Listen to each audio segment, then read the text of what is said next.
Knew they had something connected, but you don't really know. And then when you see breaking and you see, all these different dancers and a whole, culture similar to ours, but on another coast that I'd never even been to. So that let me see right then and there, like, this is bigger than New York City, and then, with B Street and again, the movies, you got to see that this was huge. And then, when that era kind of died down, what really made me see just how big the culture became is because I got to go on tour. My first tour was with the group Houdini, and I toured with Public Enemy, Eric B. and Rakim, LL Cool J, Run DMC, and I got to see these other cities and how they do it, and then see, like, this is way beyond my block in Brooklyn. Now it's become like something else, like everybody is rocking, and that was both terrifying and inspiring. Because it's terrifying because you're like, damn, this is like, everybody can do this. But it's inspiring because it's like, okay, everybody can do it. Everybody is doing it because of something that you had to do with it. My input, I gave something that's inspiring all these people, and it's like, I'm connected to all of these people through this little thing that I used to do in my living room. And now it's this huge thing, and it's like everybody wants to do it, and so it really tripped me out and inspired me to dance even harder, to really get into the culture, because now it's all over the place, and there are literally thousands of people that are doing this, and a lot of them are really good. I'm not trying to see them get better than me, so I got to step my game up to push yourself even further, and then after that, I got to actually travel outside of the country for the first time. Within 2 years, I got to go to Europe and to Asia. And then to see, the Europeans we kind of knew because they had already been coming to the States, and, there was Europeans. But to go to Asia and see, Japanese people with bald heads and dreadlocks and afros and, dressed like we, walking like we, and it's just like, hold up, like, wow. Like, they're really bringing it. And so it completely changes how you look at yourself. It's an eye-opener, but it's also inspiring. You're either inspired or you're terrified. You get to choose which, For me, it's both. I'm terrified, but I'm inspired to overcome that terror. The biggest common misconception is that everything is hip-hop. Everything isn't hip-hop. Popping is a separate style from hip-hop. It existed before hip-hop did. There's a whole history to the West Coast dance styles that is separate from the history of hip-hop and breaking and hip-hop culture in general from the East Coast. And that's one of the biggest misconceptions, that everything, like if you say street dance, everybody thinks all street dance equals hip-hop. That's never been true and never will be true.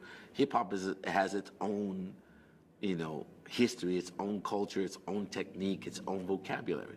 You can draw from these things, but ultimately, this is different than that.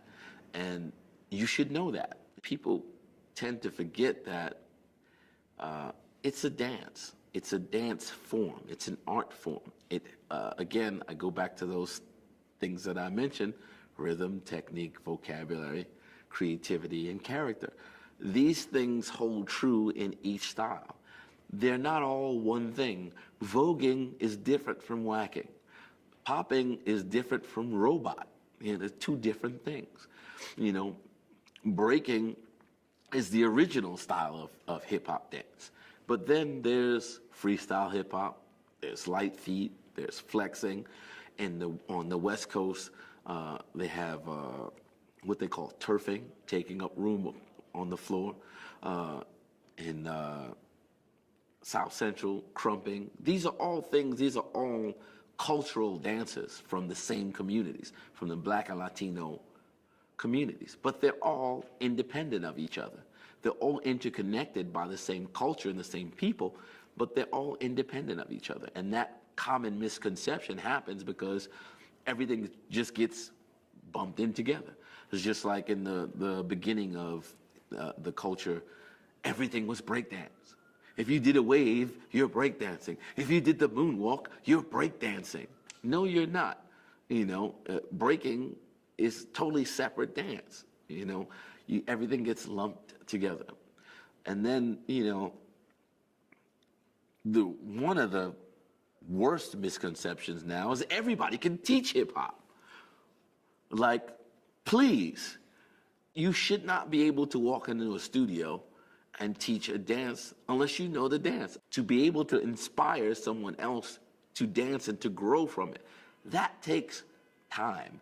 That takes experience, and most of the people that I see teaching, it's the blind leading the blind. I don't like to use the term evolved because people like to use that literally to describe like, oh, well, I'm doing my own style. I've evolved from, the basics or old school or please. What happens is the culture grows, as with all things. It's a growing process. Evolution takes a long time. So I don't think it's evolved. I think it's grown. We've all built off of what came before us. Before breaking, there was rocking. So b-boys built off of rocking and became b-boys or breakers. We built off of b-boying. We became freestylers or freestyle hip-hoppers. The Light Feet kids have built off of everything that we've done and what the breakers have done. The flexers have built off of the dancehall kids and the poppers. Everything is built off of something else.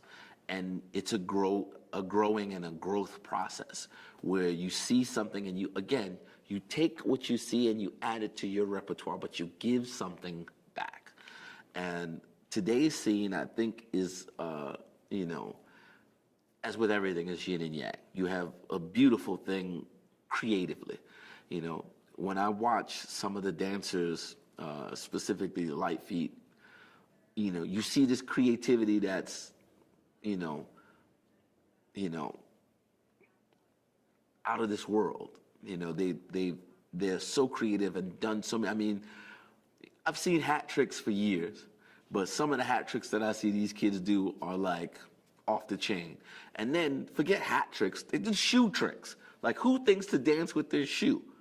I've never seen any. You tap dancers don't dance with their shoes. So it's like the creativity's, out there. It's really a beautiful thing. The flip side of that is not knowing you're connected to what came before you. Yes, you've creatively flipped this, but you got it from something else. Stop acting like you one day woke up and you were this good. You built this over time based on what you saw us doing before you, just like we saw what came before us. And there, in some instances where we didn't see what came before us, we just tapped into the energy again and brought forth the same result, just to a different music or a different time, a different circumstance in the music now. And that's what they're doing. Everything is interconnected. We're all processing and tapping into the same energy. And this generation now and the previous generation, that I think gets lost in the sauce, because in this time and in this day, everything is, instantaneous. Everything is not now, but right now. If I want to talk to you, I can, get in touch with you 100 different ways, and we can have a discussion on the other side. I could be on one side of the planet, and you could be here, and we could talk not now, but right now, and we could get everything done. I think that because of the technology of now and the time of now, in we're in the information age, that everything is looked at as being processed so quickly. And I think with the dance and the culture, that does not happen. Nobody wakes up and is great as soon as they get out of bed. You have to practice. Even the most talented people who are exceptional, they're exceptional for, a moment. To stay exceptional or to get better at being more exceptional, they have to put in time and work. When I first met Link, he was amazing. He didn't get that amazing overnight.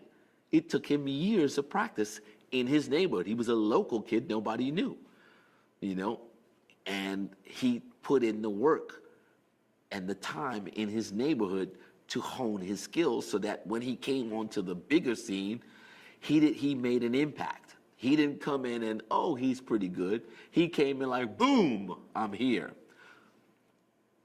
And that's what you want. These kids, everybody wants to go, boom, I'm here, but they don't want to put in the time and the work to make sure that they have that explosive impact.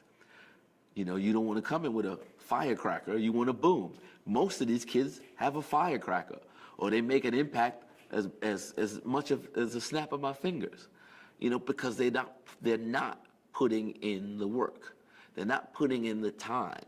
They're not actually understanding that in order to, if you see a great dancer, like I'll use Silencer. Silencer's amazing at life.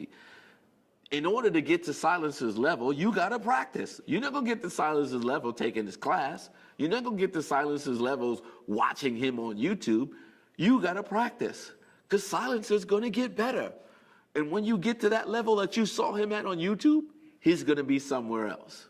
Because while you're watching YouTube, he's practicing. And that's what's getting lost. This whole thing of again, now, not now, but right now. No, take the time, put in the work. That is never going to change until they create a pill or an injection that makes you dope over, in moments. When they come up with that, then my whole argument will be irrelevant. But that hasn't happened yet. There is no super soldier serum. There is no Captain America. So nobody's going to inject you and bombard you with cosmic rays, and then you're going to get huge and be able to jump over cars and toss motorcycles. That's not going to happen. You got to work out. You got to practice. You got to learn, how to tumble, how to jump, how to run. You got to do all of these things. You got to put in the work. If you don't do that, don't expect the results, and don't expect to sit next to me, because I'm going to be working. And if you're sitting next to me and you haven't put in the work, I'm going to tell you, move. Our generation and our entire scene was based in the clubs. We didn't have dance studios.